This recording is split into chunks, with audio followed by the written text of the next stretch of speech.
This episode of the Golf Gambling Podcast from the Sports Gambling Podcast Network is brought to you by Underdog Fantasy. You could win up to 325 times your entry with their new Pick 8. Sign up with code GOLF SGPN to claim your special pick plus first-time deposit offer up to $250 in bonus cash. Underdog Fantasy promo code GOLF SGPN. Also brought to you by Rhythm. Get the best data-driven props and picks for Rhythm. Claim your 7-day free trial today by going to sportsgamblingpodcast.com/rhythm. That's sportsgamblingpodcast.com/RITHMM.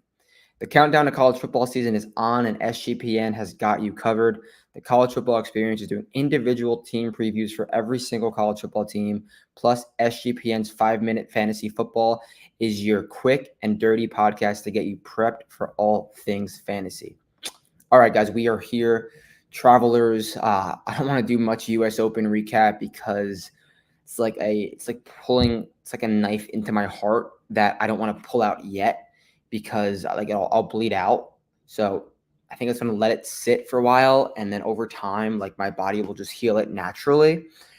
But in short, what Rory McIlroy did to me it hurt. And if you if you listened to any of my other content today, you heard me talk. I'm not, obviously the missed putts suck. Yeah, he missed a 3 and a 4-foot putt. It sucks.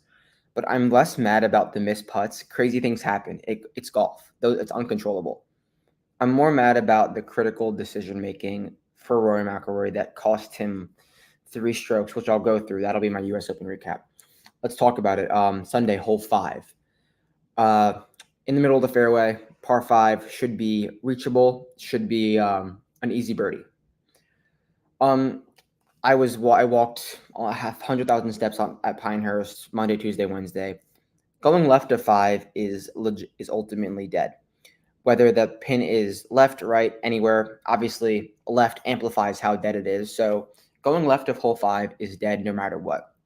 If you go for that green in 2 and you come up short, you see what happens. Both Patrick Cantlay and Rory McIlroy go into the left side of the green. Obviously, Patrick Cantlay is in the bunker, has a better lie and a better chance for birdie. He ended up making par, but he hit an unbelievable bunker shot. Rory got an unlucky break and went down to a footprint in the sand. But no matter what, if you were there and you saw what that feed off area is, 9 times out of 10, you're going to be in a bad area. If you're left of 5, if you're long left, short left, you're going to be in a bad area. So with Rory and his caddy debating pre-shot, we're going to go for the screen in 2. It has to be known.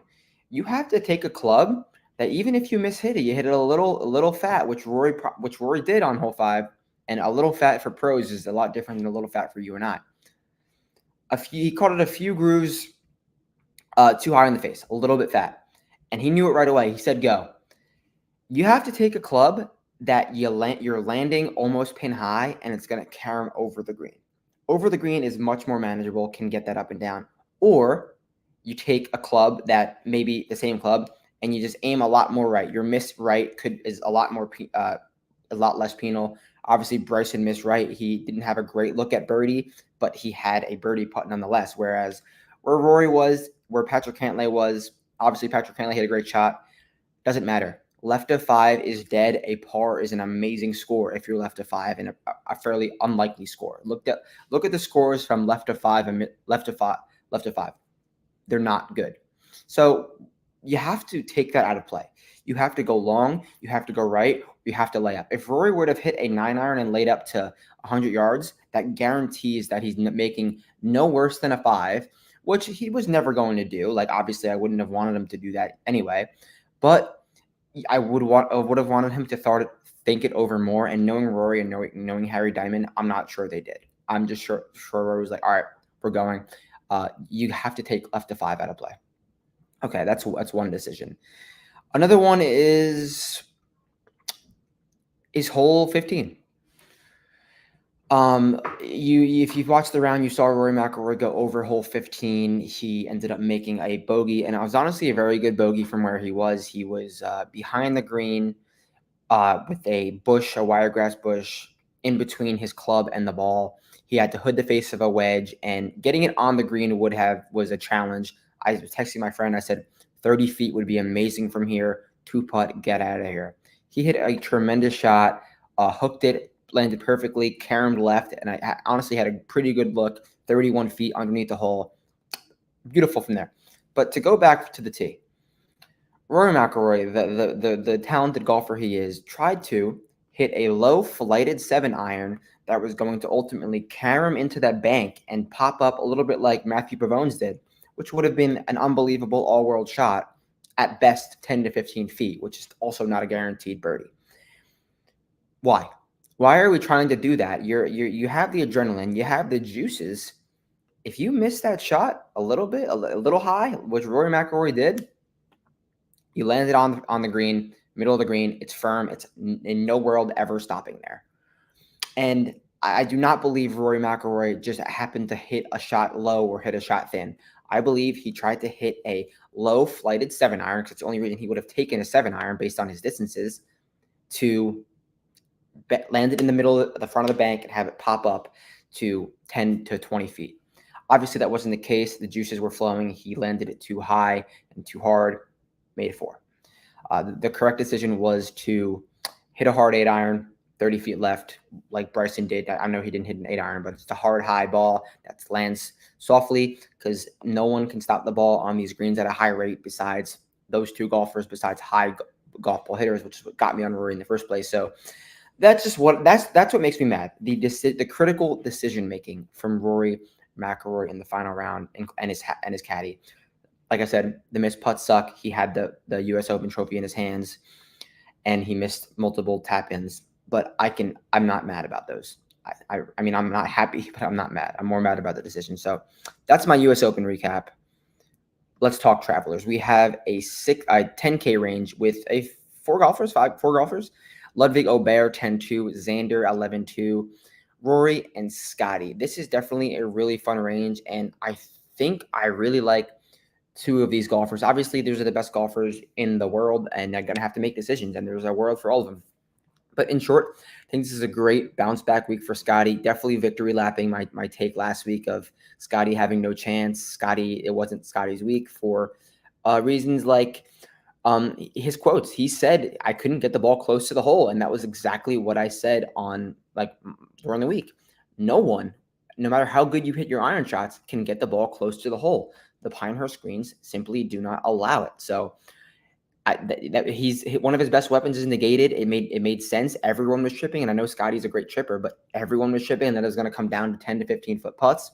Why would you want Scotty in that sense? And it showed in a bad putting week. Happy we faded Scotty. Definitely worked out in DFS, and then leaves. But I do like Scotty in a bounce back week here. This is definitely a week where if you can win at Harbortown, you can win at TPC Sawgrass. You can fuck at TPC River Highlands, a course where being in the fairway, being both long and straight will be a massive blessing, and that was what Scotty will do. He's had great success here even before he was the world #1 Scotty Scheffler. Rory McIlroy.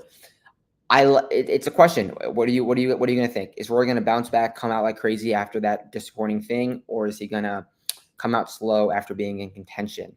I mean, we saw Rory play this event so well in 2022 when Xander won it. He was up by 4, I believe, when on Friday, and then he hooked I think 1 or 2 balls OB left on number 12 and made like an 8, and that was his tournament right there. You have to make decisions up here. I'm going to fade the guys who were in contention last week, which is really only 2 golfers. It's like it's a heavy contention on the weekend. It's Rory and it's Patrick Cantlay. Like, they had a mental warfare for 4 days. So I think that takes a big toll on you. That's why Xander took a lot of time off after the PGA. So I think I'm going to have to fade Rory just because I like other guys, and you have to make decisions up here. And that leaves Xander and Ludwig. You're going to have to – you really probably can't select 2 of these guys, but if I'm going to have to select 2 of these guys out of like this whole 10K range, I'm going to go with Ludwig. He's just for a few reasons. He's $1,000 cheaper than Xander, and Xander makes a ton of sense. Obviously, he's won here. He loves TPC designs that you have to roll a ton of birdie putts, but I want Ludwig. And why do I want Ludwig? Because he is in a state that I like to call ignorance is bliss mode, or the state of ignorance is bliss. Just think back to young Rory. Think back to young JT, young Jordan Spieth. Every time they do something well, you'd be like, all right, like these guys are young studs, but like they're going to take a step back. And what do you know? Another great result, another major, another win. Ludwig's in that mindset, in that free young mind where he's not thinking about a million things like Rory, JT, and Spieth are now. Like they're lost. Ludwig's like, okay, I'm going to play golf. And you see him. He's in just full point and shoot mode. Him and his caddy, they get their number. He gets up to the ball, one look, bang. Point and shoot. Ignorance is bliss. He does not care about anything else. He's here to play golf. And where has Ludwig played really well at? He won in Scandinavia, which not Switzerland, sorry. And it was I'm thinking of Scandinavian mixed. In Switzerland, where it was a positional short golf course. He won the RSM Classic. He played really well at Harbour Town, played well at the Players. These are golf courses that you wouldn't necessarily think Ludwig would really perform well on, but he has. And when you're both long and straight, yeah, it makes sense. You have 100 yards every single hole, and he's a great wedge player and a great putter. So definitely down for Ludwig. I would in the 10K range, I'm going to be playing Ludwig and Scotty. At least this is what we're thinking right now. Monday afternoon, final thoughts will come Wednesday. Okay, down to this 9K range. But before we get to this 9K range, quickly, I want to talk to you about Underdog Fantasy. Pick 8 is now live for the NBA Finals Game 5 tonight. Entries up to 8 picks. Underdog will automatically double flex it, so you can miss up to two picks and still win money. The excitement is higher than ever. The best part, you can win up to $325, your original amount, if you do it the right way. You can use specials and boost on all flex entries. My pick 8, you're going to see I put those Underdog blogs up Wednesday through Saturday. Sign up with code Golf SGPN to claim your special pick plus first time deposit offer up to $250 in bonus cash. Underdog Fantasy promo code Golf SGPN. Okay, we have the 9K range. Colin Morikawa at 9.8 down to Sam Burns at 9 flat. Definitely have some decisions to make. Hopefully, I mean, people are going to select between Colin or Cantlay, and I think this is the first week where Cantlay will probably be chalky. But I could also see Colin coming in with some ownership because of just how well he's playing, and he's now gained across the board, and I believe 4 straight starts, and he's putt well in like 6 of his last 7 starts, which is so well for Colin. Colin Morikawa doesn't have the course history where Cantlay has the amazing course history, so this could be a week where Cantlay gets a little chalky. I still I like both of these guys. I think one of them will finish inside the top 5. I think ownership is going to dictate that. I'm going to lean Colin just because I think Cantlay is going to get a little chalky. Plus, I said I'm fading those guys who are in contention, and Cantlay was one of them. Then there's a $300 drop off from Victor, Decky, Fleetwood to Burns. Burns seems to be popular at 9K. Burns had his best major result with the T9. It's Bermuda. You play Sam Burns on Bermuda, and he did that. Sadly, it's not Bermuda this week. So if he gets a little chalky, I definitely want to pidget up to one of this Hovland, Matsuyama, Fleetwood range. This is definitely a course that a healthy Victor, a trending Victor would be very popular at. And Hideki Matsuyama, one result here, T13, and he striped the ball, and I expect nothing less. Tommy Fleetwood, 9-1, a very high floor. And if you look at Tommy Fleetwood's profile from what he did at the U.S. Open, it's just hilarious. Like, he gained 4 off the tee. He gained in every single category, and you're like, these stats seem made up because Tommy Fleetwood just never, ever, ever had a chance to do anything good last week, and he just posted an amazing stat profile. But that's Tommy. He's always a better DFS player than he is like a bet to win. So I wouldn't hate you for going there. I believe that my picks in this range are probably going to be between. I don't mind Fleetwood just because it's ugly and people don't like him. And then that I could see Decky being low owned too. Probably Decky and Fleetwood in this 9K range. Okay, 8K range. Tony Finau 8.9 down to bitch ass Matt Fitz at 8K. Tony Finau is probably going to be popular off of that great finish, that great result. And I loved what I saw from Tony Finau at the US Open. The short game was awesome. The putting was awesome. And more than anything, he looked like he cared. More times than not, Tony Finau can care less. He makes a bogey, bad swing. He just moves on. He showed emotion this week, which is good to see from Tone. I don't know if that will carry over to the Travelers Championship because the U.S. Open versus the Travelers is a bit of a difference. But I was definitely impressed what we saw from Tone. But I really like Theegala, and I hopefully Theegala will get a little bit squeezed out because he's in between this range of Tony, Keegan, and Russell Henley, who's this 8. I think these guys will be fairly chalky, and hopefully Theegala will get squeezed out. But I talked with Carl Smith, Theegala's caddy, last week, and it was a conversation, and like I was like, how do you guys feel this week? He was like, yeah, the game's trending in a good way. He talked about like their game plan, and he really mentioned like Sahith's aggressiveness. He really mentioned that Carl's like, I want to throw out the pin sheet because we can't go any flags this week, but I don't know how Sahith is going to feel about that. And I mean, he didn't say anything, but that quickly made me realize like, yeah, Sahith is a very aggressive player, and that's not going to play at Pinehurst. And his round one really proved that point. But good to see Sahith bouncing back, shot, I believe, 2 under in round 2 to make the cut and play the weekend, which shows some guts. But I like him here because we're talking aggressiveness. This is a golf course where you can really get aggressive on and really get rewarded. And he finished runner-up here in 2022.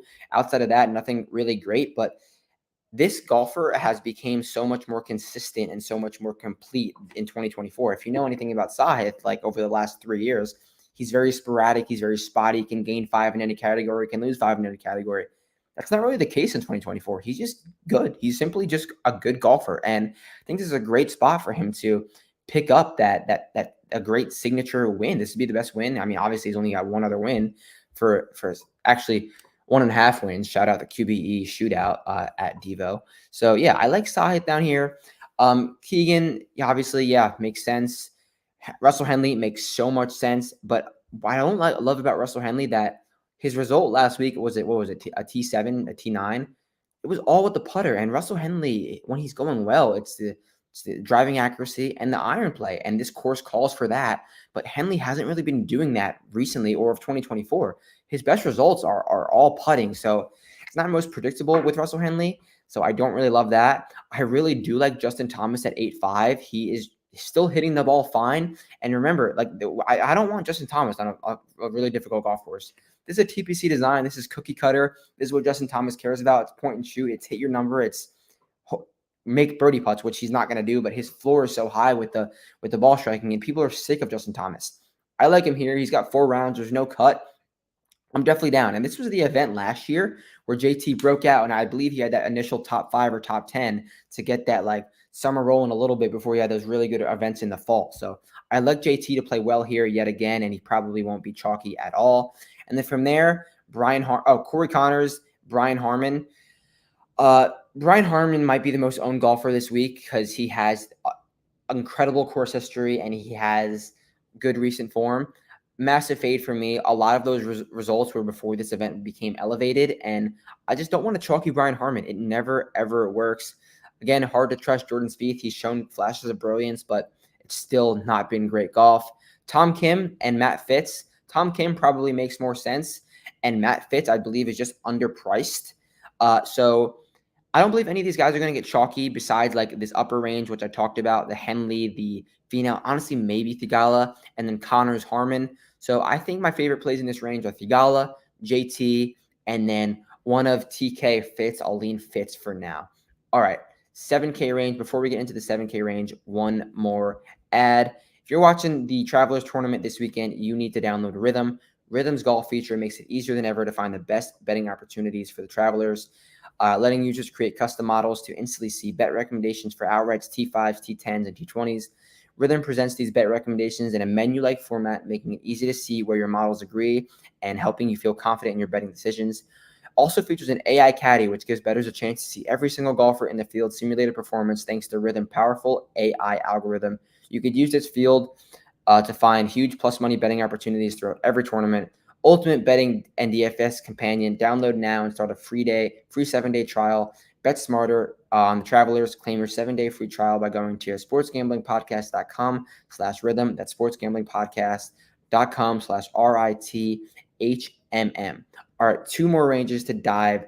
The 7K range and the 6K range. 7-9, Sungjae Im. Big range here, all the way down to 7K flat, Stevie Yaggs. All right, 7-9 Sungjae and 7-9 Sepp. If you got to make me pick between one of them, it's going to be Sepp. Sepp is truly still striking the ball tremendously. And remember when he hit the flag on 3 on Friday? If he doesn't hit that flag, he's winning the golf tournament. Not even kidding. Sepp, bad beat if you had him last week. So I definitely like Sepp. And then Max Homa, Shane Lowry at 7-8. Max Homa, listen to this, Max Homa. Max Homa, his form and course history could not be worse that it makes me want to play him. Like, he's so obviously a bad play that I'm going to play him. I think he's 0 for 5 in missed cuts here, and his recent form is horrific, and his driver looks horrible. He might be 1% owned, and you're giving me a 1% max home in the 7K range who has as high ceiling as anyone.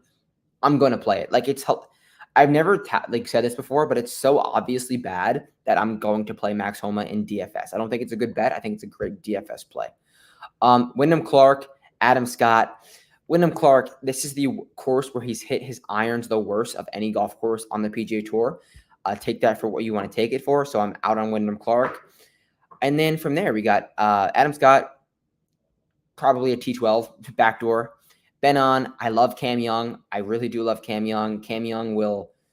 Okay, let me do the Cam Young slash the honestly, just you can just leave because you're hearing me talk about Cam Young again. But I really do think we are going to see. Look at my tan line, by the way. I play a lot of golf. It's funny, right? It's funny. I really do believe we're going to see the highest result of driving distance in the Travelers Championship history. I think driving distance is going to elevate. How am I going to word this? Driving distance is going to reward you more than it ever has in the Travelers Championship this year. Because, one, this is only the second year we have an elevated field. Usually this field is filled with plotters, filled with guys who are just driving accuracy, wedge guys. Now we get a field of elite players. And obviously, being long is key in any golf course. Add in long and straight. This is not a golf course you can really bomb and gouge, but you can definitely have a massive advantage if you're long and straight. So the guys are just too good nowadays. Like, there's going to be 4 golfers who lead the field in total driving distance that have 50 yards closer than all the accuracy, the plotter guys that everyone's touting this week. So especially in DFS, contrarian, just sort by driving distance and play those guys. I really think it's going to give you an advantage and a leg up in your DFS lineups this week. And Cam Young is one of those guys, and he's not a guy that no one will play. I love him with his wedges too. The putter is a mess, but I'm definitely down for some Cam Young at 76. Siwoo Kim I also like at 75, hitting the ball too well this season to go underrated. And then JT Poston 7-3 I think is a really good candidate to get ahead of. If you know anything about JT Poston, he's an absolute microwave. This guy heats up quicker than ever. Then he goes on these quick 3-week spurts. And we're very close to like Summer Birdie Fest where JT Poston becomes very, very popular. So if you want to get ahead of that, I like it now. This is the spot where JT Poston has finished runner-up before. And get ahead of that microwave. Poston, bottom of the 7K range. Akshay Bhatia, probably going to be fairly chalky. Harris English winner here. Thomas Dietrich, Tom Hoagie. Tom Hoagie is the battle of course fit versus history. His course fit makes so much sense, but his history is really bad. It's a question you've got to ask yourself, and ownership will probably dictate where I'm going. Akshay Bhatia makes the most sense from a course fit, ball striking standpoint. He's got the distance, he's got the accuracy as well, and the short game and putter looks really good. This is definitely an Akshay course. Might be a little chalky, but you can definitely fit him in. So that's 7K range. 6K range, not going to dive it completely because we have a whole show dedicated to that, but I will give out a few plays from the bottom. Chris Goddard up 6K.